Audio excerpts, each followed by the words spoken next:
Welcome to the Putting Your Business on the Map podcast. I'm your podcast host, Landon Blake, a land surveyor living and working in Central California. Happy to have you here. Let's go ahead and dive right into today's episode. This is part 2 of our episodes with the title Lead from the Front. Should your senior land surveyor be in the field? As a reminder, I'm working on my word whiskers. I think I did a little better yesterday, so be patient with me if you hear some pauses. What are we going to talk about in part 2 of our episode? We are going to look directly at the advantages and disadvantages of having your senior land surveyor in the field. So we'll talk about that for a few minutes. That's something we didn't get to in part 1. As I mentioned in part 1, that's a key part, I think, of this lead from the front leadership style, the style that we try and practice here at RH. But there's advantages and disadvantages. You know, there's trade-offs to having your senior land surveyor in the field like there are with many things in life and a business. So we'll talk about some of those trade-offs. I'll talk about why I think it's really critical in boundary surveying, especially to have your senior land surveyor in the field. We'll talk for a little bit about how I think that relates to being in responsible charge. And we'll talk at the end about how I think one-man field crews and surveyor unions have contributed to this problem of organizations where the senior land surveyor doesn't ever go in the field at all. We could talk about how I think those two things have contributed to that. We'll do that at the very end. So what we're not talking about today is how much your senior land surveyor should be in the field. I think that's unique to every business and something you have to carefully weigh out just based on how your business operates. Full disclosure here, I'm a big proponent of having senior land surveyors in the field on a regular basis. So if you were wondering, if you didn't listen to episode 19, part 1, I'm a proponent of having senior land surveyors in the field on a regular basis. So we're going to talk about, in this episode, why I think that is and why I think it's a bad thing that the surveyor unions and the move to one-man field crews have created an atmosphere or a culture in the profession where that doesn't happen very much. The senior land surveyors don't get in the field very much, especially at large organizations. So I want to tell you a story to get started. I didn't get to this story in part 1. This is something that happened to me. It was a long time ago. Guys, it was probably 15 years ago. I was a survey robin. I probably had only been out of college for a couple years. And we were working on a job. It was we were doing essentially land net surveys, big boundary surveys for a salmon restoration project on the Tuolumne River, not far from where I sit today, down outside of Waterford, California. And at one point, our survey manager, whose name was Daryl, Daryl's a super good surveyor and a good man, and taught me a lot. But he was getting frustrated because the field work was taking longer than he wanted. I can't remember. We might have been cutting cross-sections on the river channel. So we might have been doing topo and river cross-sections for like the hydrology model. And Daryl was frustrated that it was taking longer than he thought it should. And so I remember my party chief Brent at the time told him, you should really come. You should really come with us out to the field. And you can see why it's taking so long. And so Daryl said, okay, I will. So the next day or a couple days later, Daryl went out with us to the field to do some of these cross sections. Just so you can kind of visualize it. It's hot. It's summer here in Central Valley, so it's probably close to 100 degrees or over 100 degrees. And we have this river canyon. It kind of runs down through the rolling foothills. There's orchards on the foothills on each side of the river, usually almonds, sometimes walnuts. and then the river channel is choked full of pretty dense riparian forest, which is not uncommon here in the Central Valley. So oaks and other broadleaf trees and a lot of different types of underbrush. And so we're trying to cut cross sections through these. The channels tend to be braided, so there's multiple. Sometimes there's multiple channels that you have to cross, and so we're trying to cut cross sections. And I don't know how, but Daryl ended up working with me that afternoon, and we were cutting this cross section, and we were almost all the way across the channel, and we're kind of walking through the underbrush, if you could call it walking, and the forest canopy here is super thick, so it's almost dark. It's very dark. It's hot, and it's muggy and dusty, and we're kind of fighting our way through the underbrush to get to the opposite bank. And we get to the spot, we get to where the bank is, and I don't know, it was chest high on me, so it was 4 or 5 feet high, and it was vertical, I think, because the river had kind of eroded the soil away, so it was vertical or almost vertical. So we had to kind of lift ourselves up 4 or 5 feet to get to the top of the bank, and then right at the top of the bank was a barbed wire fence that kind of separated the riparian woodland from the orchard. So as soon as you lifted yourself up to the top of the bank, you had to navigate this barbed wire fence. So anyways, I was young and in pretty good shape, pretty skinny. So I popped up there and kind of got myself through the barbed wire fence. So Daryl's coming behind me. He's hot, he's tired. And he was in his 40s or 50s probably. He's probably about my age, the age I am now. And he's a little out of shape, a little more out of shape than me. Didn't get out in the field very much. And man, I didn't know if he was going to make it up that bank and through that barbed wire fence. In fact, I think he might have fell down on the other side of the barbed wire fence. And so after he caught his breath a little bit, he said he made some comment like, "Well, now I can see why this is taking you guys so long." And so it's a good story, to illustrate why I think it's important for senior land surveyors to get in the field, right? He was upset because he thought we were taking too long. He had no idea what that field work was like. We talked a little bit in part 1, the most dangerous place to view the world is from behind a desk. He'd been behind a desk too long, and he needed to get out there and see what those conditions were really like. And so it's not the only time I've had an experience like that as a land surveyor, as a field surveyor, but it is one of the more memorable ones that I had. And so it's a good illustration of why, it's important, I think, for senior land surveyors to get out in the field on a regular basis and see what their field crews are experiencing. Or, sometimes, we don't do it all the time, but sometimes myself or one of the other principals here at RH will get out and we'll go look at a job on the ground before we do the estimate. I don't think Daryl did that in that situation, so he almost certainly underestimated the level of effort that was going to be needed to cut those sections. So the next part of the episode, I want to talk a little bit about the disadvantages and the advantages of having your senior land surveyor in the field. So give me a second, guys. Let me click over to that part in my outline. So I want to be honest. There's some disadvantages. I'm a proponent of having your senior land surveyor in the field on a regular basis, of 1 or 2 days a week, or at least a couple times a month. But I have to acknowledge there are disadvantages and be honest about that with the critics of that model. So what are some of the disadvantages? I have 4 here. There's probably more, but these are the 4 I could think of. The first one is it's expensive. Probably in your organization, senior land surveyor time is some of the most expensive time you have. And I'm essentially talking about licensed surveyors. So that time is expensive. I will tell you that I think people overestimate how expensive it is. Now, this may be different in different parts of the United States, but here in California, where we have surveyor unions, an experienced party chief, so let's say a party chief with 10 years of experience, he or she is almost as expensive as a licensed land surveyor. So I don't think there's a huge difference when you compare it to an experienced party chief, but our party chiefs here at RH are relatively young.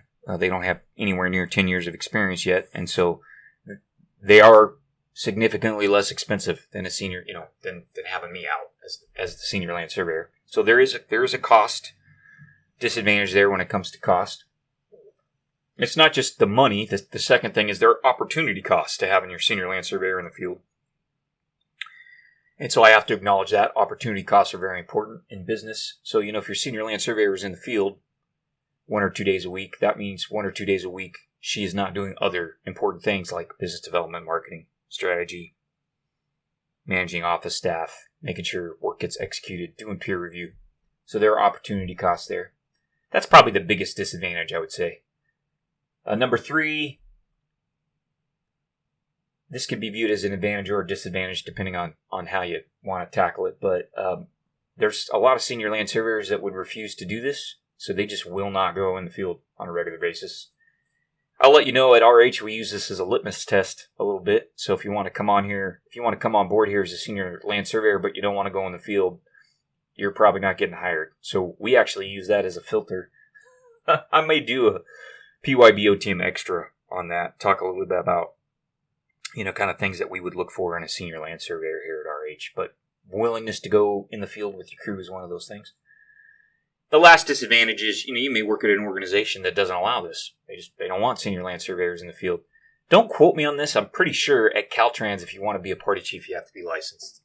So I think the folks at Caltrans recognize that this is important, and that's one of their requirements. But you may work at an organization that actually doesn't allow it at all.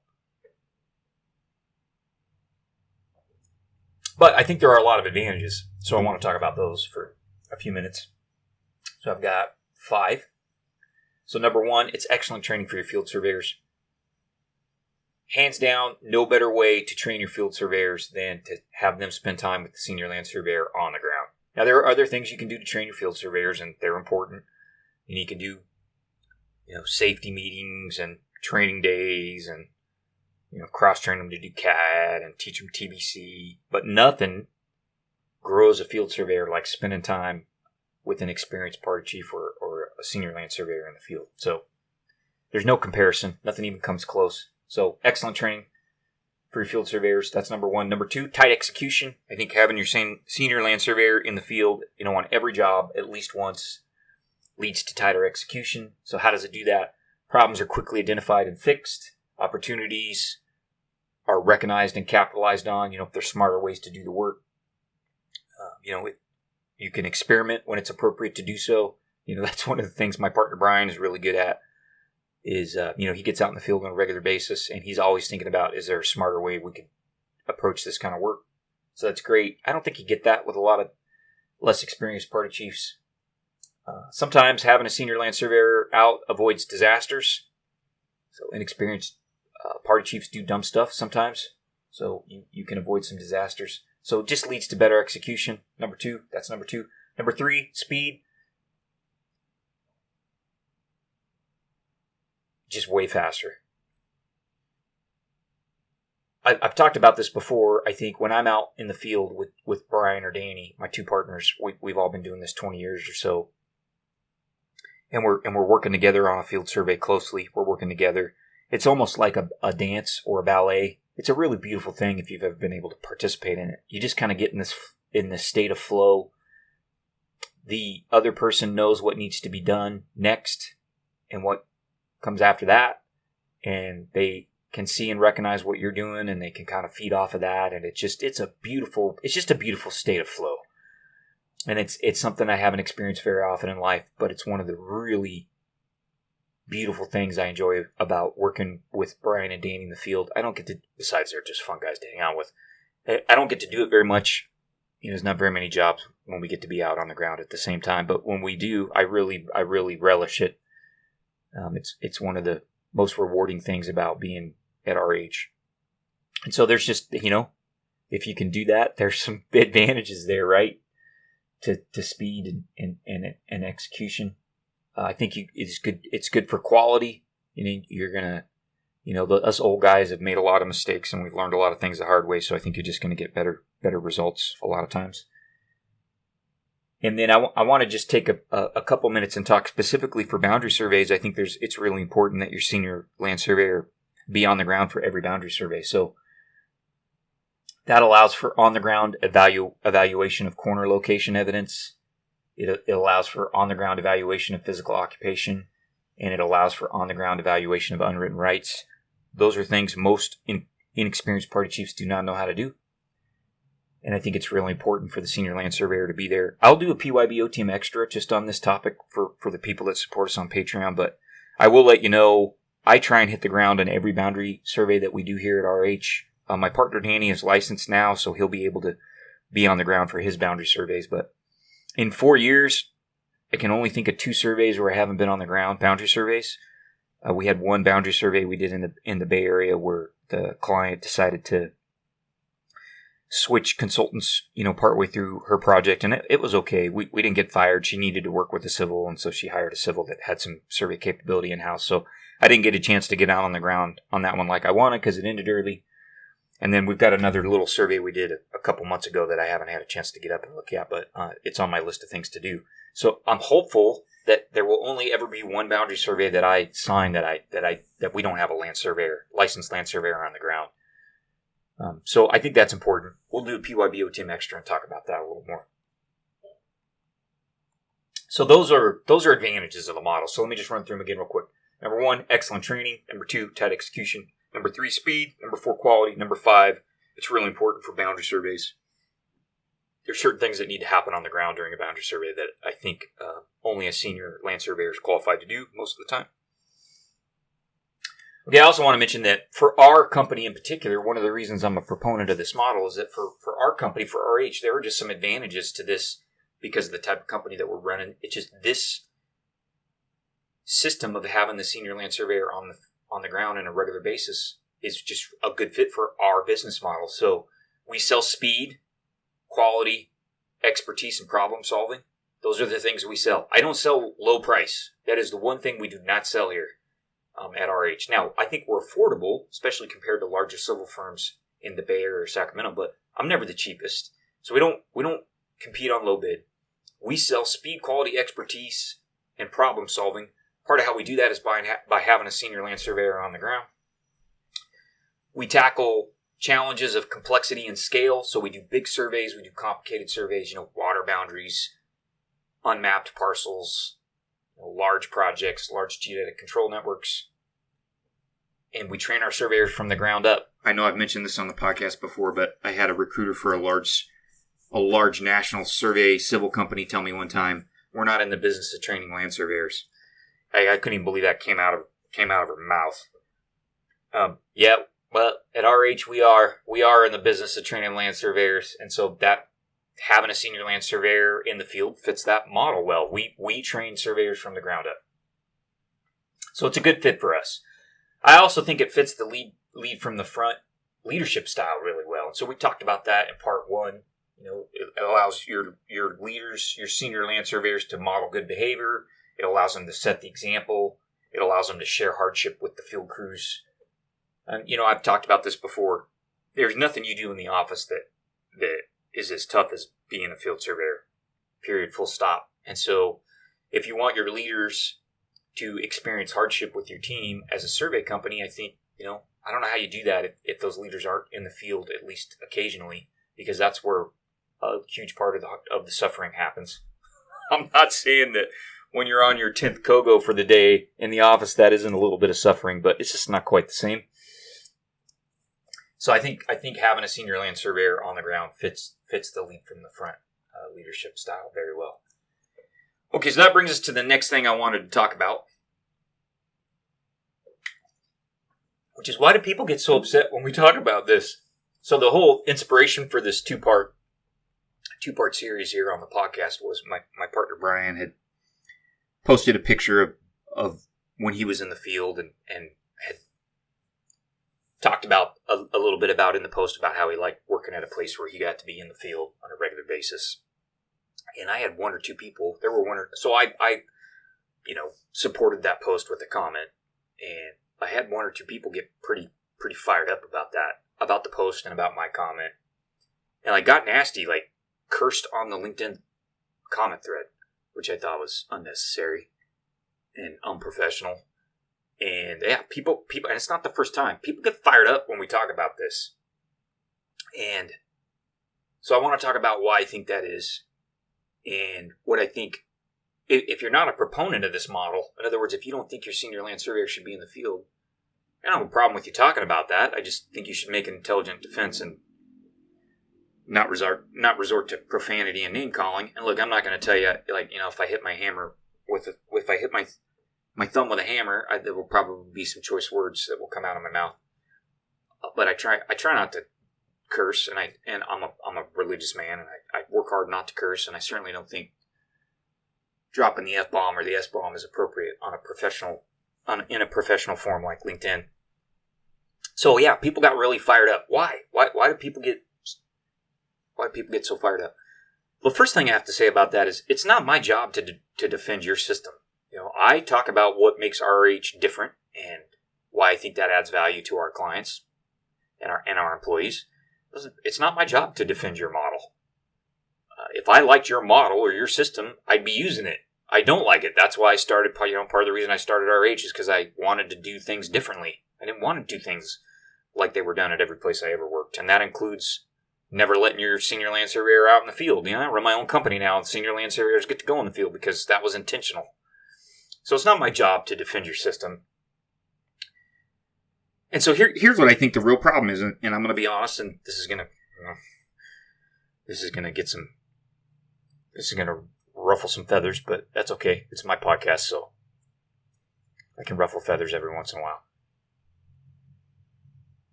I think people get upset about this because their senior land surveyor is an overweight, out of shape cream puff. He's 60 pounds. It's usually he. Could be she, but it's usually he. They're 60 pounds overweight. They sit in an air-conditioned office all day, eating Cheetos and trying to flirt with the 19-year-old civil engineering intern. He pretends to be in responsible charge of 22 separate survey field crews. I don't know how you do that. It's really hard to be in responsible charge of that much field work. He rolls in, around 8:39, well after the crews have left for the day, and he leaves, early afternoon or late afternoon to go play golf or go bowling. Yeah, I don't respect that guy. I don't think that's being a good leader. I think that's being a cream puff, and I'm not going to apologize for that. Like, if you want to be that guy, knock yourself out. Like, I respect your right to make that choice. That's not the type of leader I want to be. That's not the type of leader I think Brian and Danny want to be, my partners. And I'm not going to defend that leadership style. I think it's a horrible leadership style, and I think it's a horrible life. I think that's part of the reason why we see surveyors dying of heart disease at 55 too. So, just to be clear, you can be that guy.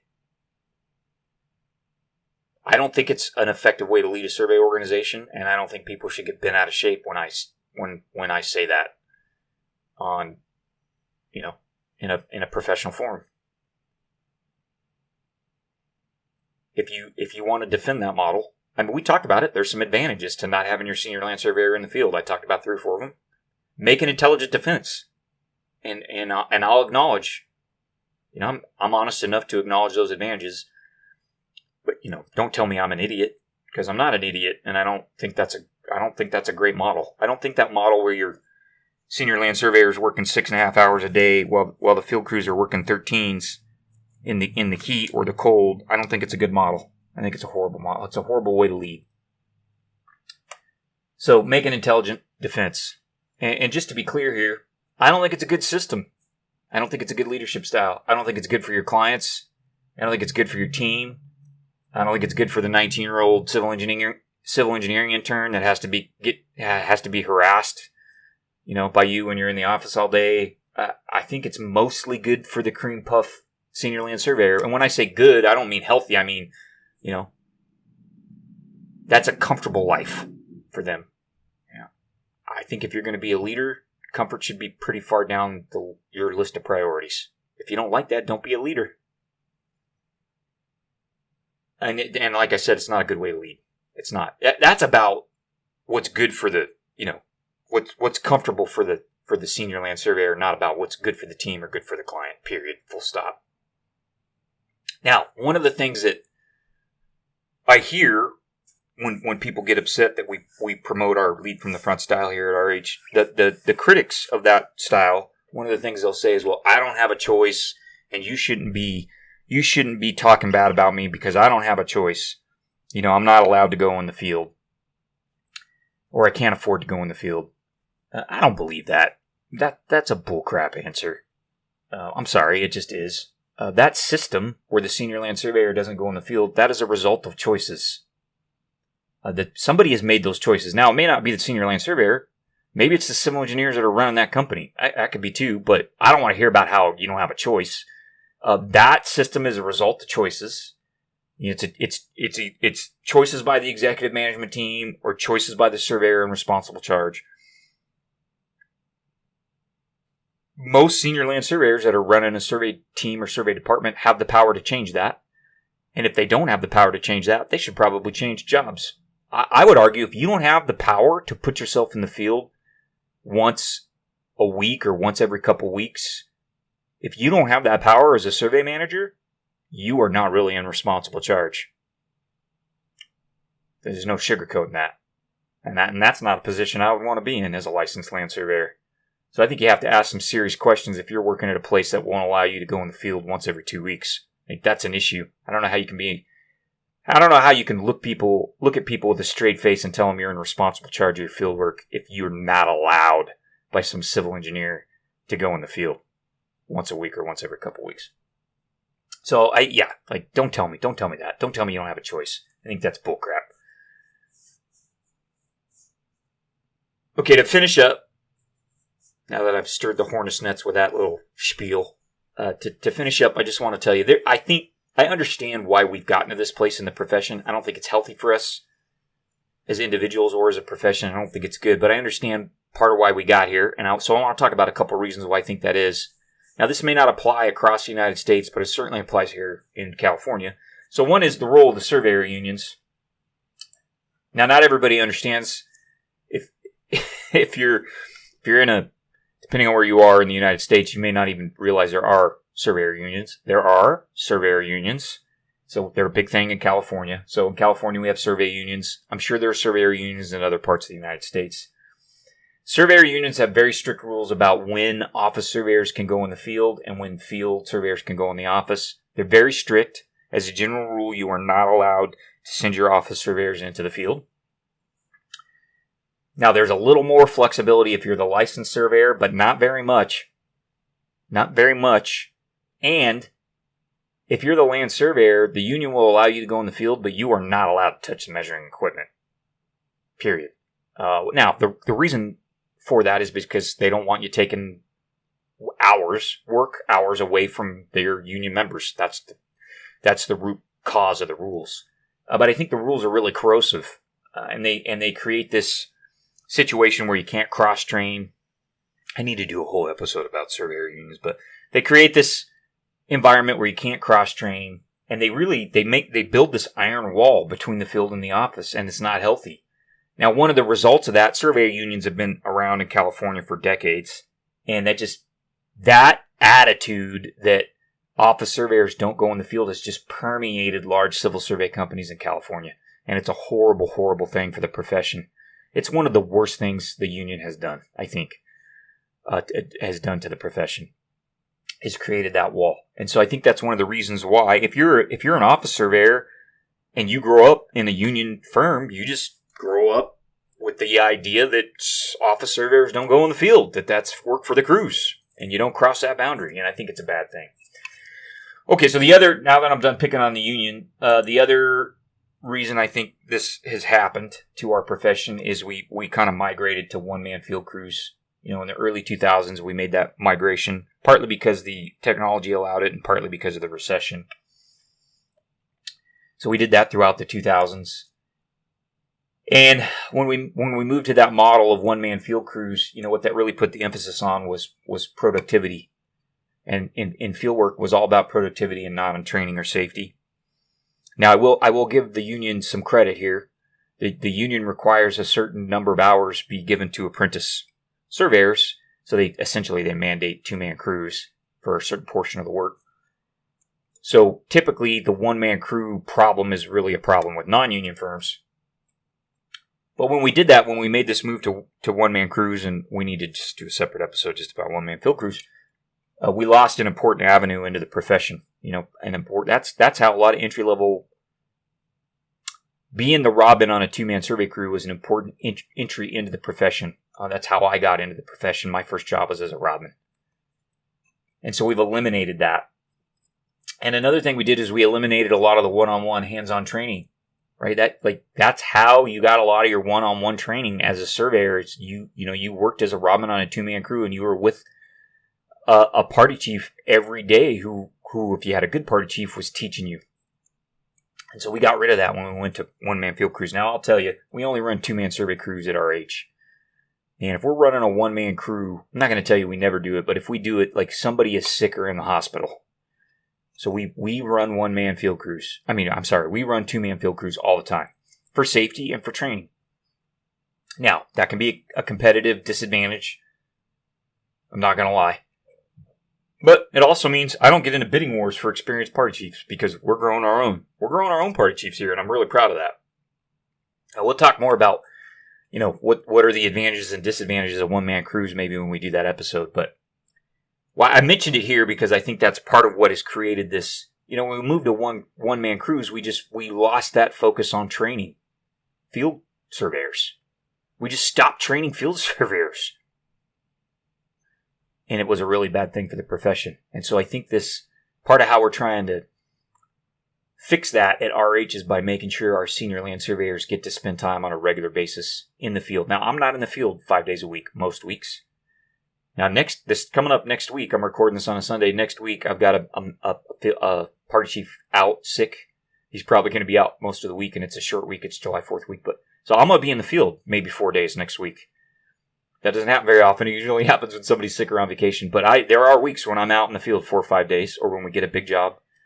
But I try and get out once a week if I can. I don't always, but I almost always am able to get out at least once a week. And one of the principals at RH is out almost every day of the week, almost without exception.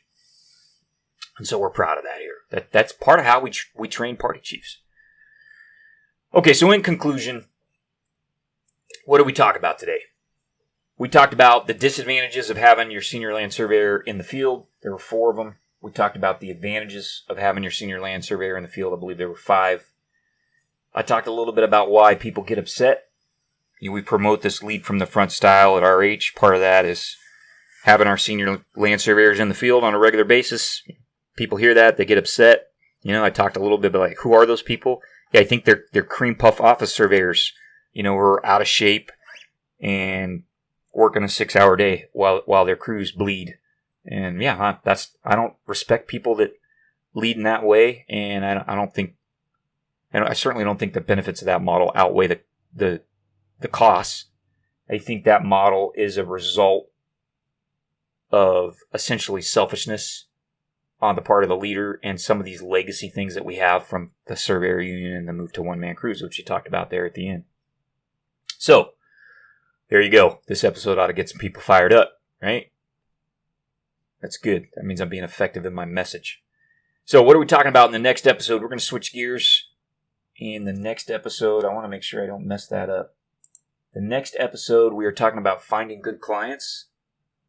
And we're going to talk about, so that's another installment of our series on finding good clients. We're going to talk about the difference between business development and marketing. It's really important, I think, as a business owner to understand the difference between those two things. People tell me all the time, well, I did 5 proposals this week, so I'm doing a good job of marketing. That's not marketing. That's business development. So what happens is most small survey companies only do business development and no marketing, which is not healthy. So we'll talk about that a little bit in the next episode. All right, so this one was a little shorter. I kept it to about 35 minutes. Appreciate you guys listening. I hope I did better on my word whiskers. And I hope this inspires some senior land surveyors that aren't getting in the field enough. Hopefully it inspires you to get out in the field, to not be a cream puff. That's one of the things Brian and Danny have helped me with. There was a portion of my career where I didn't get in the field at all, and I don't think it was healthy. So Brent helped me. My old party chief Brent helped me to appreciate why that was important, and my partners Brian and Danny have helped me to understand why that's important here at RH, and it's something that we're proud of. And we'll do a couple extras where we talk about some more about why I think it's so important on boundary surveys, especially. I didn't mention this, but I'll just close with this. When we do an Alta survey, which is a special type of boundary survey, I see every Alta survey we do on the ground, and I see every monument and walk the perimeter, walk the boundary, the perimeter of every Alta survey we do every time, every single one. So that's something I'm proud of, and I don't think a lot of senior land surveyors do that. But what that means is I don't miss encroachments on Alta surveys, right? Because I'm out personally walking those surveys. And I think that's important. And Danny's licensed now. He's going to have the opportunity to do that when he's signing and sealing an Alta survey. He will have the opportunity to walk that survey as well. So I appreciate you guys listening, and I look forward to catching you on the next episode. As we wrap up the podcast today, I want to do a couple things. I want to let you guys know where you can find the podcast. And I also want to let you know how you can support the podcast if you've enjoyed it. So let's start with that first thing. Where can you find the podcast? The podcast lives on the web at landonblake.com/PYBOTM. So if you go to my website, landonblake.com, up at the top, you'll find a menu. Go to Learn. It's the second link in the Learn menu. That'll take you right to the podcast. We have got links to download all the episodes there in MP3 format, and we also have the show notes. You can also find the podcast on YouTube, youtube.com/@PYBOTM. All of the episodes are also uploaded there. We have the podcast on Spotify, so you can find the podcast in all of those places. Second thing, how can you support the podcast? There's a few different ways you can do that. If you'd like to sponsor the podcast, reach out to me with an email, phone call, or text message. We can talk about your job opportunity for senior land surveyors, or if you have a high quality product or service for land surveyors and mappers, we could also talk about that on the podcast. You can also subscribe to the podcast on YouTube or Spotify. Tell a friend about the podcast. Share one of your favorite episodes on social media for us. And then finally, if you'd like to make a real difference, you can go to the On Point Workshops page at Patreon. We've got a tier there, membership tier for $20 a month. You can join and support the podcast, and you get extras. We call them PYBOTM extras there.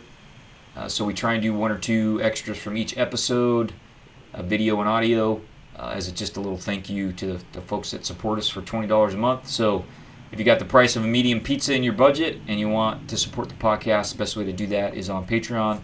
That will help me pay for Carly. Carly is the virtual assistant and digital marketing extraordinaire that helps me with all of the unseen back-end work on the podcast. So editing, maintaining the webpage, doing the show notes, that kind of stuff. Carly's great. I'd like to keep her around. One way you can help me do that is by becoming a subscriber or a member on Patreon.